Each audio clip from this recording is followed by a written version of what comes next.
अस्सलाम वालेकुम, मैं हूँ रिजवान अशरफ। पिछले तकरीबन कोई 10-12 दिन से पाकिस्तान और इंडिया के दरमियान जंग की बात हो रही है कि जंग हो रही है, जंग हो रही है, जंग हो रही है।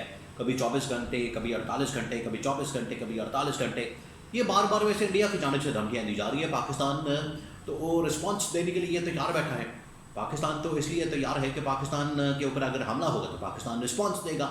वैसे तो पाकिस्तान ने जंग करने है कोई नहीं, जंग करने का इरादा कोई नहीं। पाकिस्तान समझता है कि जंग के अंदर बड़ा नुकसान हो सकता है, और ये जो पैगाम वाक़े की आड़ में इंडिया पाकिस्तान के ऊपर हमला करने की बात करता है, ये सरासर बेबुनियाद झूठा प्रोपेगेंडा और बिल्कुल एक फॉल्स फ्लैग ऑपरेशन करके पाकिस्तान के ऊपर जंग मुसल्लत करने की बात हो रही है। तो इस किस्म के जंगी माहौल के अंदर बैक चैनल डिप्लोमेसी ओपन की गई है। अब बड़ी क्रेडिबल इंफॉर्मेशन और बड़ी अहम तरीन मालूमात मैं आपको देने लगा हूँ कि पाकिस्तान इंडिया के दरमियान बैकडोर चैनल ओपन करने के लिए बाकायदा तौर पर काम शुरू हो गया, और इसके लिए आलमी ताकतों ने आखिरकार किरदार अदा किया। अमेरिका ने किरदार अदा किया, सऊदी अरब ने किरदार अदा किया, और उनकी वजह से, उनकी बदौलत पाकिस्तान इंडिया के दरमियान जो इस वक्त बैकडोर चैनल डिप्लोमेसी है वो शुरू करने का फैसला किया गया है। किस लेवल के ऊपर शुरू होगी, क्या डिस्कशन होगी, एजेंडा क्या होगा, इसके हवाले से बड़ी अहम तरीन मालूमात। ये बड़ा अहम तरीन ब्लॉक है आज की इस सिचुएशन के अंदर कि जहाँ पर पाकिस्तान इंडिया के दरमियान एक जंगी सूरत हाल बन चुकी है। और अगर बैकडोर चैनल डिप्लोमेसी शुरू होती है और बैकडोर के ऊपर ये सफारती ताल्लुकात बहाल होते हैं तो एक रास्ता निकल सकता है और दोनों के दरमियान टेंशन को कम किया जा सकता है। 2-3 खबरें हैं, एक एक करके मैं आपके साथ शेयर करता हूँ। देखिए, ये तो सबको पता है कि पाकिस्तान इंडिया के दरमियान इस वक्त जंगी तनाव बहुत ज़्यादा है, और ये इंडिया की जानिब से हमेशा किया जाता है। ये इंडिया हमेशा इस तरह की हरकत करता है, और इंडिया की जिस तरह से अब आदत बन गई है, ये 2019 के अंदर भी इसने इसी तरह से किया। 2019 के अंदर तो इसने पाकिस्तान के ऊपर हमला भी किया, खिलाफवर्जी की, उसका फिर जवाब मिला। उसके बाद आज तक फिर इसकी हिम्मत नहीं हो सकी। अभी भी हमला करने का इनका पूरा इरादा था, लेकिन हिम्मत नहीं हो रही, क्योंकि पाकिस्तान के ऊपर हमला किया जाएगा तो उनको पता है आगे से जवाब बड़ा तगड़ा किस्म का मिलना।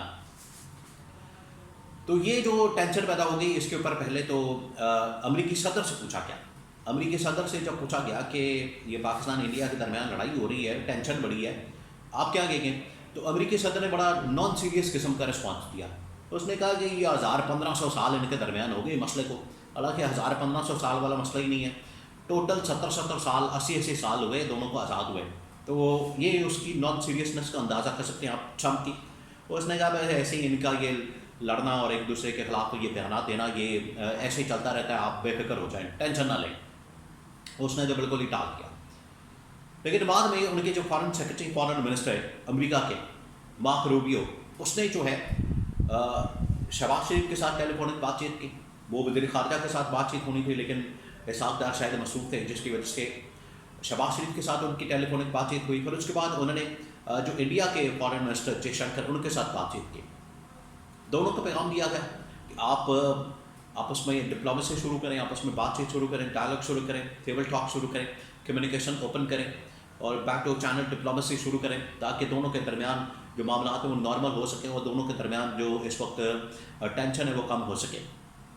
इसके अलावा मोहम्मद बिन सलमान की जानब से, सऊदी अरब की जानब से भी पाकिस्तान को, इंडिया को, दोनों को ये पैगाम दिया गया कि आप आपस में बैठें, कम्युनिकेशन चैनल ओपन करें और दोबारा बातचीत करें। देखिए, इस हवाले से पाकिस्तान और इंडिया के दरमियान जो कम्युनिकेशन है वो इंडिया ने डिप्लोमेटिक ताल्लुकात खुद ख़त्म कर दिए थे, वरना ये काफ़ी अर्सा पहले शुरू हो जाता। जब उसने वहाँ से सफारती अमले को निकाल दिया, इंडिया से, यहाँ से पाकिस्तान से उसको वापस बुला लिया, फिर रद्द-ए-अमल के तौर पर पाकिस्तान को भी इस इक़दाम करने पड़े इस किस्म के, जिसकी वजह से जो डिप्लोमेटिक रिलेशन है वो ख़त्म हो गए।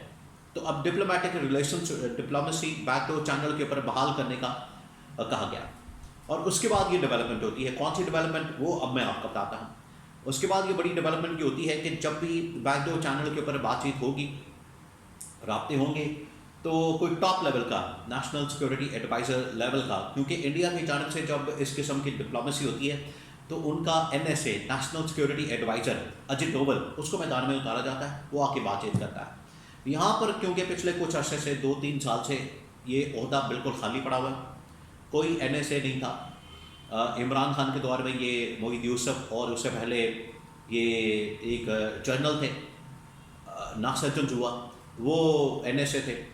تو اب یہاں پر اگر کسی نے بات شروع کرنی ہے تو NSA تو لگانا پڑے گا. تو پھر اسٹیبلشمنٹ نے فیصلہ کیا, گورنمنٹ نے فیصلہ کیا کہ اگر یہ بات چیت شروع کرنی پڑ جائے تو پھر ہمیں NSA تو لگانا پڑے گا. تو ابھی لگا دیتے ہیں کیونکہ ماحول بن جائے, اور ضرورت پڑ گئی تو فوراً جو ہے ہم یہ اس بندے کو وہاں پر بھیجتے ہیں. تو DGISI جنرل عاصم ملک, محمد عاصم ملک, جو اس وقت سٹنگ DGISI ہیں, ان کو فوراً NSA نیشنل سیکورٹی ایڈوائزر لگا دیا گیا. اور یہ اس مقصد کے لیے کہ بیک ڈور چینل کے اوپر ڈپلومیسی شروع ہوتی ہے تو ان کو بھیج دیا جائے, کیونکہ ان کے پاس ساری انفارمیشن, ساری نالج, تمام چیزیں, ڈاکومنٹس, تمام معاملات ان کے فرسٹ ہینڈ نالج میں ہے, تو یہ جا کے ان کے ساتھ انٹریکشن کر سکیں. یہ بڑی ڈیولپمنٹ ہوئی. یہ جیسے ہی یہاں پہ لگایا گیا DGISI کو NSA نیشنل سیکورٹی ایڈوائزر, قومی سلامتی کے مشیر, تو انڈیا کے اندر جو ہے وہ چیخو پکار شروع ہو گئی. پھر وہی ایز یوزول معمول کے مطابق جو وہاں پر چیخو پکار ہوتی, انڈین میڈیا وہاں پر شور مچانا اس نے شروع کر دیا, رولا ڈال دیا کہ وہاں پر DGISI کو لگا دیا گیا. ایک اور کو ہو گیا, اندر جو ہے بغاوت ہوگی, اندر کیا ہو گیا, لڑائی ہوگی, جھگڑا ہو گیا, رولا پڑ گیا, ماتم شروع ہو گیا. اس طرح کی کہانیاں جو ہے انہوں نے دوبارہ سے گھڑنا شروع کر دی. لیکن پاکستان کی جانب سے بڑا زبردست قسم کا ٹائملی فیصلہ کیا گیا, اور یہ پاکستان پچھلے 10-15 دن سے مسلسل سچویشن کے مطابق فیصلے کر رہا ہے, سچویشن کے مطابق, سیناریو کو دیکھتے ہوئے.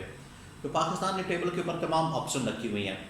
اب یہ امریکہ اور سعودی عرب کی جانب سے پاکستان کو یہ کہا گیا کہ آپ انگیج کریں, کمیونیکیشن شروع کریں, بیک ڈور چینل اوپن کریں, اور دونوں کے درمیان بات چیت ہونی چاہیے. تو اس چیز کو مد نظر رکھتے ہوئے پاکستان انڈیا کے درمیان جو ٹینشن ہے اس کو کم کرنے کے لیے یہ جو اب سلسلہ ہے یہ شروع کیا گیا, تاکہ دونوں کے درمیان جو ہے وہ بات چیت شروع ہو سکے.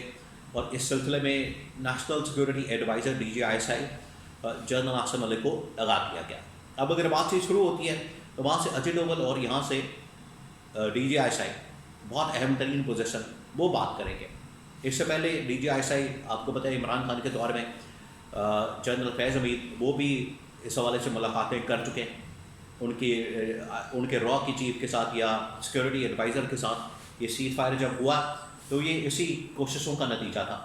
تو یہ ایک بار پھر سے اگر بیک ڈور چینل ڈپلومیسی شروع ہوتی ہے ٹینشن کم کرنے کے لیے, معاملات کو آگے بڑھانے کے لیے, اور دونوں کے درمیان جنگی ماحول کم کرنے کے لیے, ٹھنڈا کرنے کے لیے, تو یہ اچھا ہے اس خطے کے لیے. اور اس میں خاص طور پر امریکہ اور یہ محمد بن سلمان سعودی عرب, انہوں نے کردار ادا کیا, انہوں نے یہ رول پلے کیا دونوں کے ٹیبل کے اوپر لانے کے لیے. اور یہ پاکستان کے فارن منسٹر پتہ نہیں کیا کس کے ساتھ, اور صومالیہ کے ساتھ, اور لبنان کے ساتھ, اور یوگنڈا کے ساتھ, اور ساؤتھ افریقہ میں دور جو علاقے ہیں ان کے وزیر خارجہ سے ملاقاتیں اور بات چیت کر رہے ہیں.